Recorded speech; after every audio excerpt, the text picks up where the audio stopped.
Notre invité politique ce matin, c'est Alexis Corbière. Bonjour, merci d'être avec nous, député La France Insoumise de Seine-Saint-Denis et porte-parole de Jean-Luc Mélenchon. Et face à vous, Frédéric Delpech du service politique d'LCI. On va parler bien sûr de ce projet de loi sur le pass sanitaire. Il a été adopté en fin de journée hier par le Conseil des ministres, vote en séance demain à l'Assemblée nationale. Alors on sait que La France Insoumise est contre. Est-ce que c'est une opposition radicale ou est-ce que vous êtes prêt quand même à faire des amendements pour ajuster, améliorer un petit peu le texte? On va présenter des amendements. Depuis le début dans ces dossiers, je parle du dossier Covid, on est force de proposition. On a présenté 11 projets de loi différents. Je le dis parce que souvent, je pense à des gens qui sont souvent un peu agressifs dans la communication, comme le ministre Véran, dit La France Insoumise, vous ne proposez rien, ne voulant pas entendre ce que nous proposons. Là encore, sur ce projet de loi... Alors vous proposez quoi? Attendez, mais d'abord, sur ce projet de loi, nous proposons des amendements.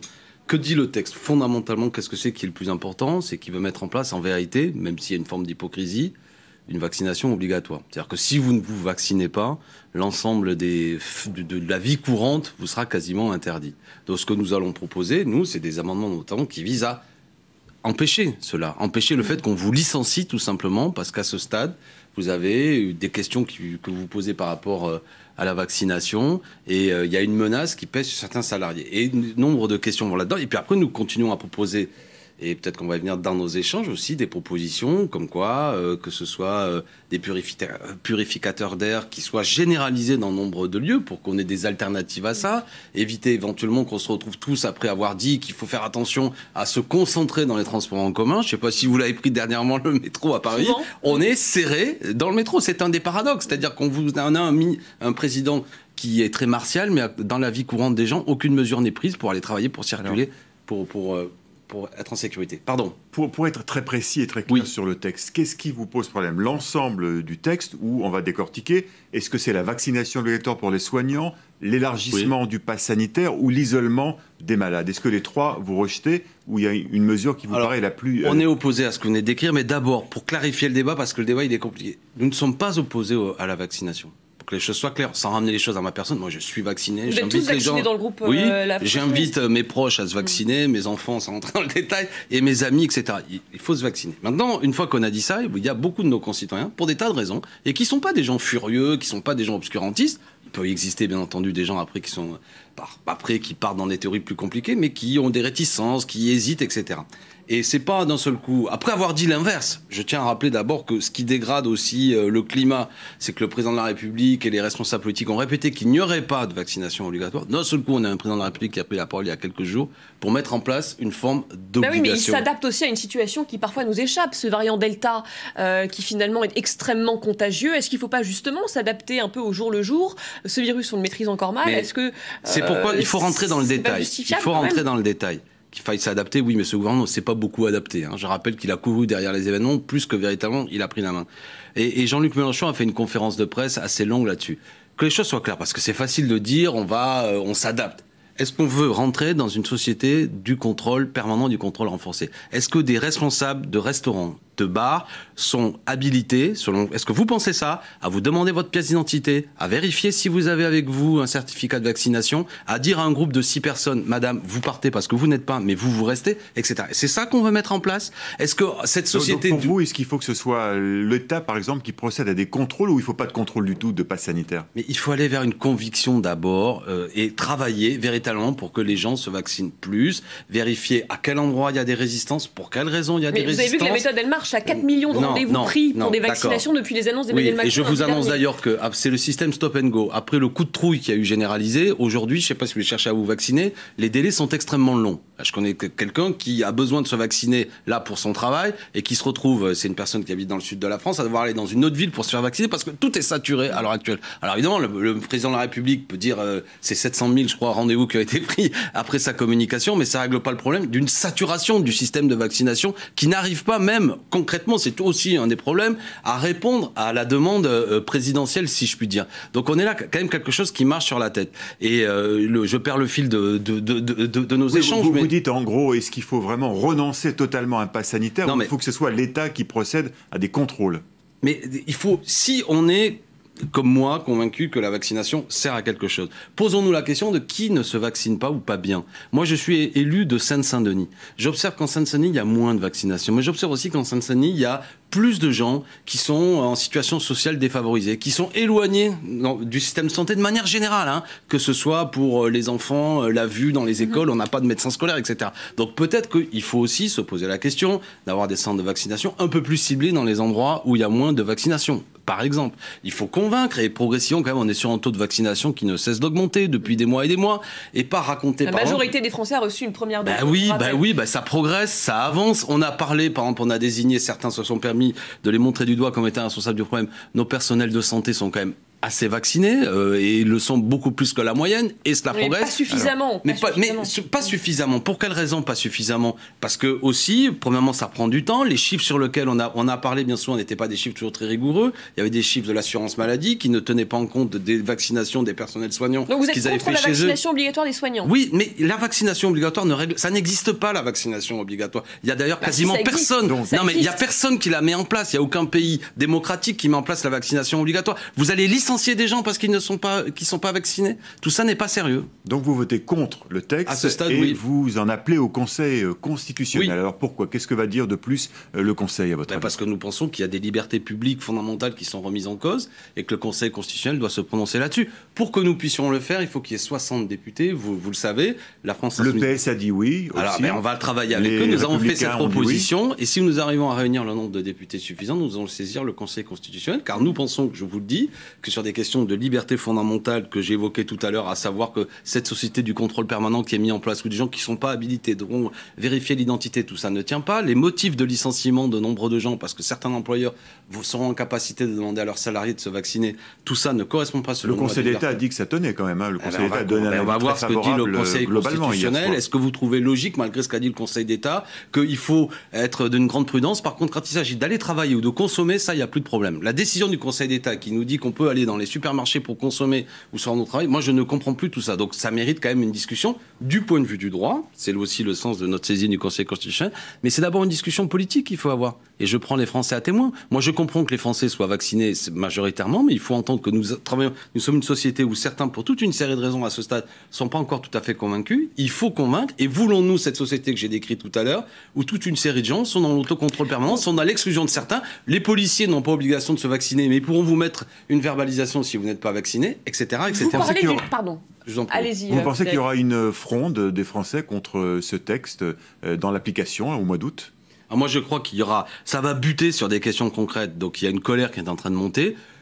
Par expérience, je dirais que je ne sais pas la forme que cela prendra. On a vu, vous et moi, qu'il y a eu des manifestations très importantes qui ont eu lieu en France, je crois même, je lisais une note des services de renseignement français qui sont toujours très attentifs aux mobilisations sociales, qui ont été surpris de la hauteur de cette mobilisation. Nous, la France Insoumise, on a vu d'un œil très positif qu'il y ait des gens qui se fassent entendre. Non, parce que c'est des manifestations qui ont caractère spontané, qui ne sont pas appelées... François Ruffin a appelé à manifester. C'est quoi la position du groupe La France Insoumise sur les manifestations? Ruffin, comme moi, dit que toutes les voix qui sont entendues, que ce soit sous forme de manifestation, de pétition, comme disait François Oudot, sous la forme de prise de position, comme nous le faisons, et nous allons le faire à l'Assemblée nationale, qui disent attention, tout ça n'est pas raisonnable.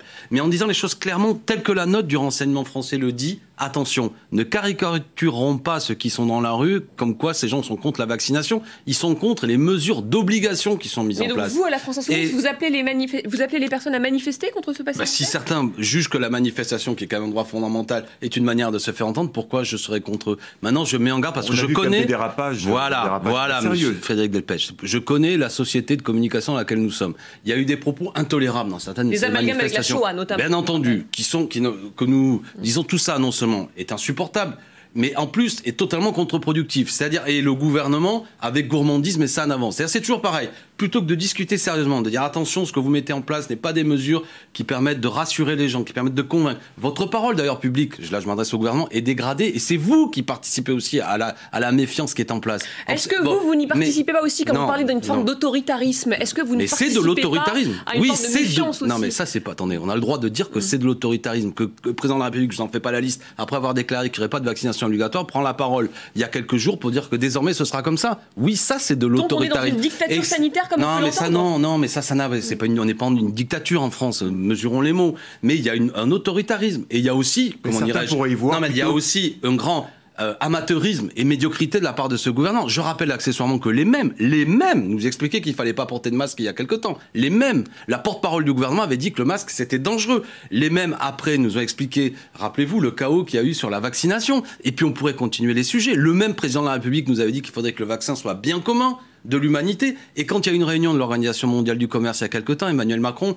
et la France ne se sont pas battus pour que le vaccin sorte de la sphère marchande, parce qu'à l'heure actuelle, il y a des groupes privés qui s'enrichissent sur ce vaccin, alors qu'on aurait pu en faire un bien commun de l'humanité, et en quelque sorte, parce que là encore, non mais je voudrais dire que là, on a une discussion entre Français. Vous dites à l'instant, certains voient quand même dans le fait qu'Emmanuel Macron ait fait passer ce texte pass sanitaire un acte de fermeté de la part du chef de l'État. Est-ce qu'il ne peut pas en tirer quand même quelques bénéfices politiques, Emmanuel Macron? Je crois pas. Mais de quelle fermeté? C'est le zig et le zag. Un coup il est dans le zig, un coup il est dans le zag. Vous comprenez la stratégie d'Emmanuel Macron? Il a dit l'inverse de ce qu'il met en place aujourd'hui. Il a été... Là, la manière dont on est sorti il y a quelques jours du premier confinement était nulle, vu qu'on y revient. Nous n'avons cessé de dire... On revient pas au confinement, là. Pardon? Non, mais je veux dire, on revient à des mesures extrêmement sévères. Il y a eu quand même une forme de légèreté. Et quelle mesure a été prise? Vous n'avez pas l'impression, vous, que beaucoup de gens, aujourd'hui, il y a un durcissement de la situation, que vous ne pourrez plus aller au spectacle, vous ne pourrez plus aller au restaurant? Enfin, vous pouvez y aller si vous êtes vacciné. C'est ça la logique, pour se protéger et protéger les autres. C'est la logique du gouvernement. Arrêtez avec ça, se protéger et protéger les autres,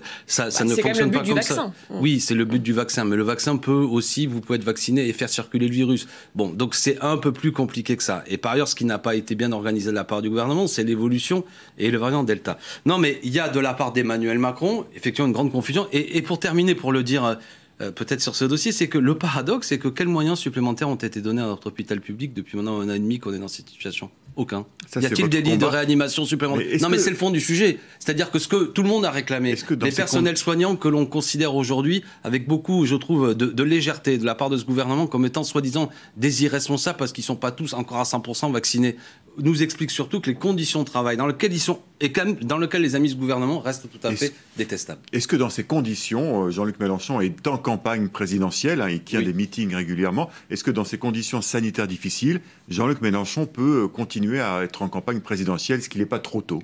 Non, au contraire. Voilà, bon, nous avons commencé tôt parce qu'il y a une grande confusion qui existe. Dès le mois de novembre dernier. Oui, et il le fallait, parce que vous avez une situation où vous ne pouvez pas faire une campagne de manière classique. Les meetings qui étaient la carte un peu de visite de la France Insoumise, de Jean-Luc Mélenchon, les grands meetings, c'est plus compliqué. Et puis surtout, on est dans un moment où il faut mettre des idées positives dans le débat, faire des propositions. L'axe de campagne que nous avons choisi, celui de Jean-Luc Mélenchon, derrière la campagne désormais que nous appelons l'Union populaire, et d'être sur des axes, qu'est-ce que c'est qui est majoritaire dans ce pays? Ne perdions plus de temps dans des stratégies parfois compliquées, parce qu'aujourd'hui, les formations politiques sont parfois un peu vues de mise à distance par beaucoup de nos concitoyens, ils s'abstiennent, etc. Je parle de nos concitoyens, donc qu'est-ce que c'est qui est majoritaire dans ce pays? C'est les thèmes que nous avançons. Ce qui est majoritaire, c'est le partage des richesses. Par exemple, les Français sont... Des thèmes, mais enfin, dans les sondages, pour l'instant, Jean-Luc Mélenchon, il n'a pas le leadership à gauche, loin de là. Qui c'est qu'il a? Personne, justement. D'accord. Non, mais lui, donc, il est en campagne. Il est en campagne. D'accord, personne ne l'a. Les autres aussi. Je veux dire, les couvertures de presse de qui vous parlez? Anne Hidalgo n'est pas déclarée. La couverture de presse de quelqu'un de pas déclaré. Il est entre 7 et 10% comme Anne Hidalgo est assez comique. Si pour quelqu'un de pas déclaré en permanence, on ne cesse de parler. Parce qu'après, vous avez ce que j'appelle la campagne hypocrite. La campagne, je suis en campagne, le Nouvel Observateur fait la une là-dessus, tous les grands élus socialistes disent qu'il faut que je sois en campagne, mais avec beaucoup de grandeur, je dis pour l'instant, je ne suis pas en campagne. Ça, c'est la stratégie de certains dont vous avez parlé. Nous sommes sur la stratégie de la clarté. On s'adresse d'abord au milieu populaire et à la majorité des Français abstentionnistes. Nous leur disons, un programme de répartition des richesses est possible, il est majoritaire, c'est les thèmes que nous reprenons. Un programme écologiste est possible.